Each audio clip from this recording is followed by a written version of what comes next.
Hello kids, today we learned counting in numbers 1 to 10. How many heads are there? 1. There are 1 head. How many apples are there? 2. There are 2 apples. How many butterflies are there? 3.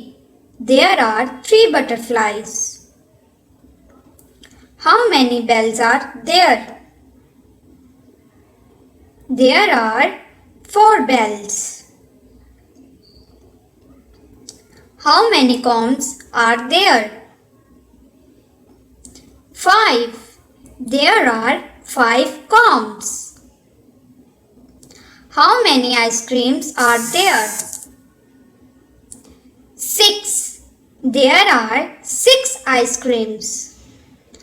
How many oranges are there? 7. There are 7 oranges. How many strawberries are there?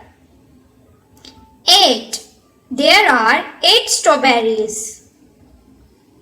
How many hearts are there? There are 9 hearts. How many candies are there? 10. There are 10 candies. Please like, share and also subscribe to my channel.